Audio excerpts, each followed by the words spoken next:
How's it going, everybody? This is Brad from Argali, and today we're going to be talking about optics kits for backpack deer and backpack elk hunts, and what I take and how you might think about what size binocular and what size spotting scope you may or may not want to take on a backpack hunt.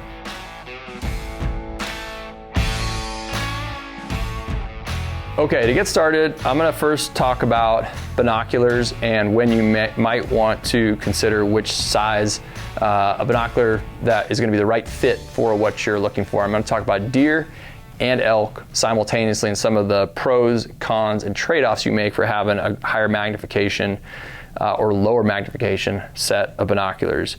Because I don't think any one of these choices is necessarily bad or good, but there are trade-offs depending on what you take and what you're looking for. As you can tell, this pair of 10x42 Vortex Razor UHDs, this is what I use the vast majority of the time. You can tell because they're dirty, they're worn, and they have I already have my Outdoorsman's Bino tripod adapter stud on here. I think these are the most versatile size for the vast majority of Western hunting. This is what I carry most of the time. But there are times where it's nicer to have greater magnification or a bigger objective lens on your binos to allow more light in.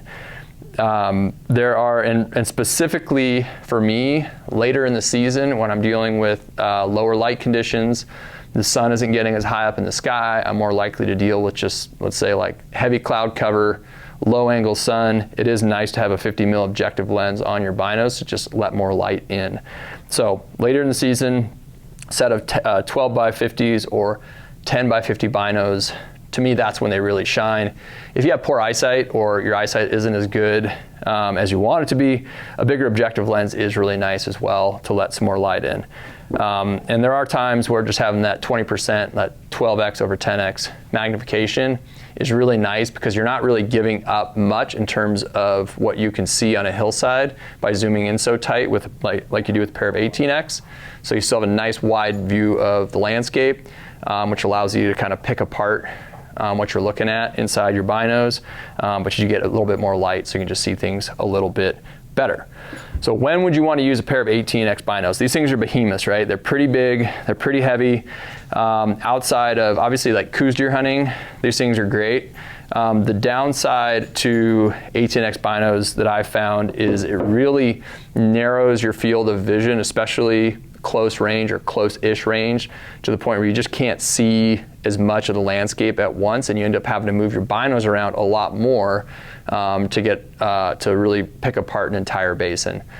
That may not be an issue, but what I have for some of you, but what I have found too is that at an 18x zoom over a 10x zoom, you really have to retrain your brain. Like subconsciously, my brain is really used to looking through 10x binos and finding like deer, especially deer shape, size game, like fairly well. But when you change the magnification by 80%, you go to an 18x set of binos, your brain is not accustomed to identifying objects that are deer because the scale has changed quite a bit because you're magnified that much more in. So just something else to consider. I think the biggest reason that 18x can be tough as an all-around pair of binos is that just that scale issue where you're, instead of having a nice wide view of a basin, you're going to really narrow the view of basins when you're close in, and so you just have to move your binos around a lot more to pick apart the country. Obviously, if you're looking at just wide open country and you want to be able to really pick apart country that's further than you normally would be able to see effectively with a pair of 10x binos, obviously 18x are going to be phenomenal for that.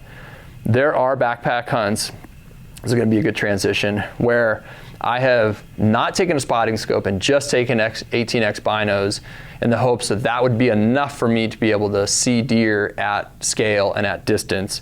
I have that, it works, but if you're trying to count inches on deer, it's not a very effective way to do that, in my opinion. If you're trying to hunt for inches, which I do a lot of with mule deer, you really need a spotter, and there's just no way of getting around that. So before we go to spotters, let me just talk about elk real quick. Again, same thing. Like I don't Elk to me are just something I hunt for food. I like killing good sized elk, but I don't sweat too much about counting inches on elk. So a pair of 10x42s are more than enough for spotting elk, finding a good sized bull. And they're just easier to see generally. They stick out in the landscape a lot more. So I've never found myself wanting, especially a pair of 18X binos for elk hunting. Just think it's quite a bit of overkill. These things really shine though if you're hunting coos deer. I know all the coos crazies out there know that a good set of high-powered binos are really important to find those little deer in those open landscapes. But aside from that, I'd say, you know, you have to, if you have like your vision isn't as good, or you really just love high magnification binos all the time, 18X are great for that scenario. Let's transition over to talking about spotting scopes and when you might take an 85 mil versus a 65 versus something like a 39X mini spotter. Now, I will say just at the outset, so you're aware of it, my favorite combo for the vast majority of mule deer backpack hunting trips is the 65 mil spotter with a 10x42 set of binos. I feel like this setup right here allows me to really see deer well at distance and pick apart country really well with these binos. So that's my favorite setup, but there are times when this last year in particular, I used all three of these spotting scopes on different backpack hunts kind of throughout the year, and there were reasons for that, which I'll talk about. I'd say for elk, if I'm backpack elk hunting, I take this little mini spotter with me all the time because it's so dang light. There are definitely times where a 10X set of binos aren't good enough to see off into the distance, and I want just a little bit more juice. And this thing really does pack a punch. At 39X zoom, you can see really well with this mini spotter. So, but when might it be worth taking the 85 mil spotter, especially for mule deer? Mule deer and coos are really the only two hunts that I do where I would take an 85 mil spotter. One thing to think about when you're considering which spotter to take is how heat waves can affect the ability for you to glass long distance. So I'm a believer in, especially when I'm looking for deer, in getting up high and just trying to look at as much as you possibly can to let your eyes do the walking, as we say. The problem with that sometimes, especially in the West in the summertime, scouting, or even during archery season, is heat waves.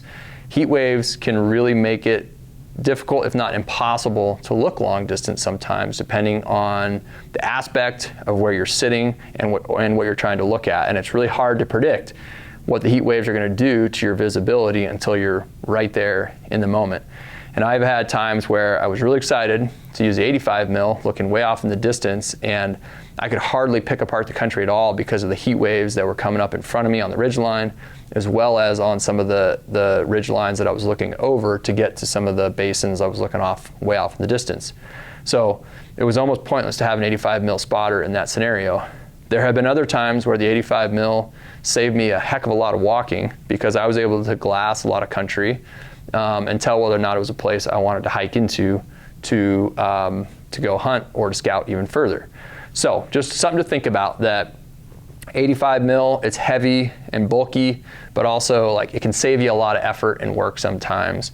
And especially when it comes to mule deer hunting, I do like carrying this with me during scouting season in particular because it just can save me a lot of time.